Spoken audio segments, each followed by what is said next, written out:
Hey guys, how's it going? My name's Skylar. I'm going to be making a black cup with an orange lip in this video. I got a special order from a high school friend of mine who's now a fancy food and cocktail enthusiast.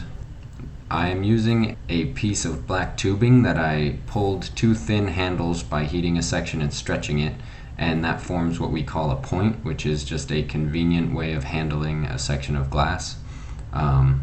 Now I'm going to be constricting the connection point between the handle and the body of the tubing to delineate where I want the handle to end and the cup to begin.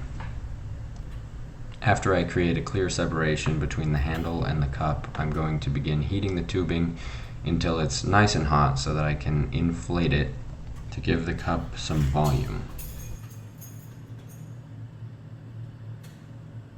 Alrighty, so it's just about hot enough, ready to blow, so I bring it up to my mouth and start inflating it while keeping an eye on everything, making sure it's not falling off center, trying to make any corrections as I'm turning and blowing.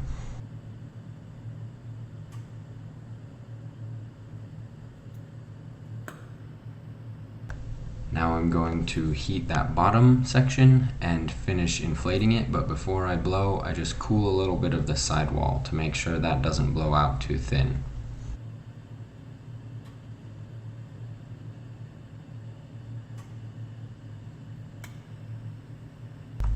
Now I'm going to repeat that process and blow out the shoulder of the cup, which is important to get to a nice thickness because that will directly influence how thick the lip of the cup is, and the consistency of the walls there will directly influence how the lip of your cup turns out.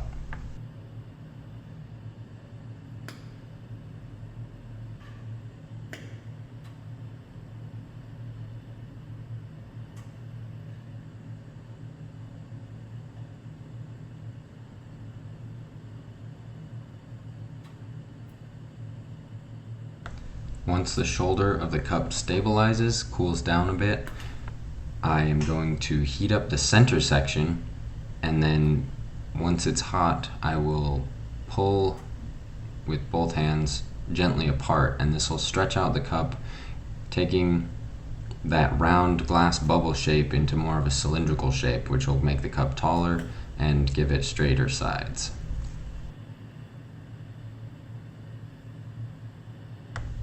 And you'll notice as I prepare to stretch out this cup, I make a very entertaining concentration face that makes it look like the cup has said either something really rude to me or it stinks. In reality, it's actually just that it's kind of hot, and I do make funny faces when I concentrate. Here you see me heating a narrow band and inflating it a little bit. That's to set the area that I want the corner of the bottom of the cup to be. And here you see me actually flattening the bottom of the cup. So I heated the whole bottom section and I'm pressing towards that graphite plate and turning. And this is a way that I like to set my bottoms so that I don't have to detach the handle to flatten the bottom. So once that's set up, I give the whole thing a little bath in flame just to keep everything nice, warm, and happy. Now I'm heating the bottom section just above where I just pressed that flat bottom in, and now I'm kind of straightening up the walls in relation to that bottom to make sure the whole cup is fairly centered on the bottom that I just made.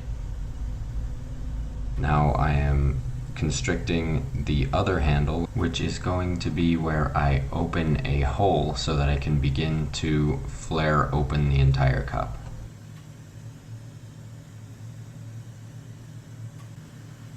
There are many ways to pop holes in things, but I'm going to be using a pair of diamond shears to make a sharp constriction right where that handle connects.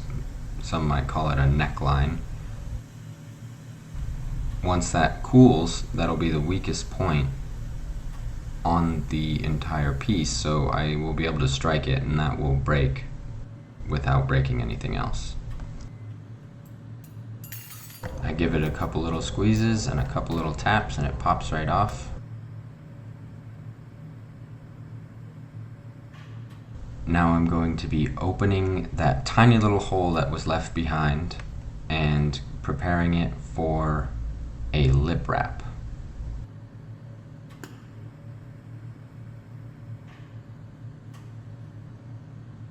I'm using a tool called a pair of jacks to lift up that hot edge while I turn, and it spreads that opening wider. And before I put the lip wrap on, I'm going to make sure that the opening is perfectly centered and nice and flat. And it's important to remember to put on your lip wrap at this point, because you may have a tendency to just open up the cup and forget the entire lip wrap idea, and it's always too late at that point. To explain what a lip wrap is, I am taking a piece of colored bar that I stretched out and laying it down right on the lip of that cup, or wrapping the lip, one might say. This will give a nice colored edge on an otherwise completely black cup. It's just a really nice way of adding a bit of detail or accent to the piece.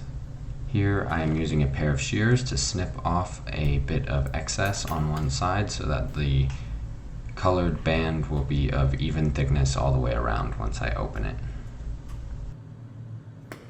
I've begun heating in preparation to open the cup. I'm going to be using the jacks for the most part to again lift that upper edge, slowly spreading the jack blades apart as I keep turning in the flame to start to open the cup.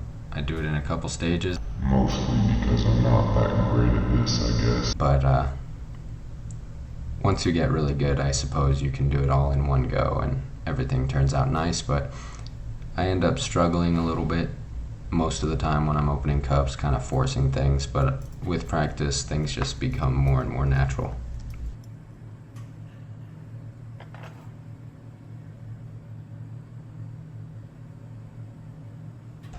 Here I am making sure the lip is nice and straight.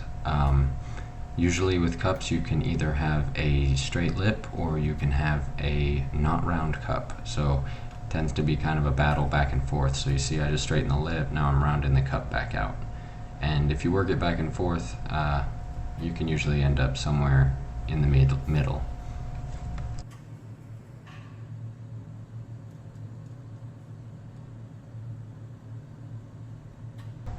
Now I'm going to show you the cup off screen so you know I'm cool, and then blow on it because that's extra cool.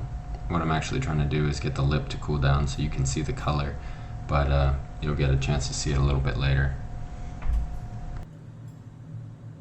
Now I'm going to be using a claw tool to remove the cup from its handle and finish the bottom. So you see it's gripped up with all these little stainless steel tines, and that just gives you a nice handle without having to actually attach a glass handle. And I'm heating the connection point with that last handle, melting it off, and it's separate now, completely disconnected. Yep. So now I'm heating the bottom. You can see the lip is actually starting to turn orange as it cools, and once I finish heating that bottom, I'm going to press it down on the graphite plate that I have.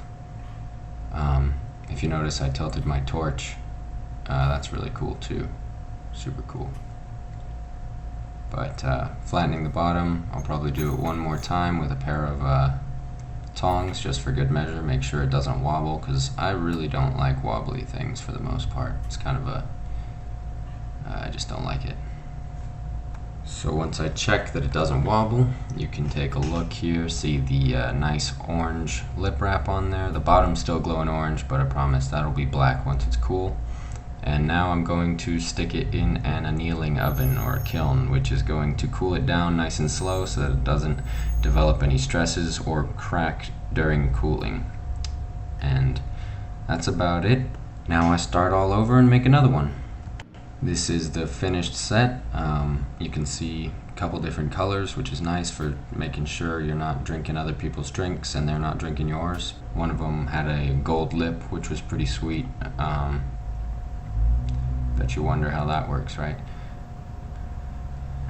But thank you guys for watching, and I'll see you next time. Hopefully I'll be doing more videos like this soon. Thank you.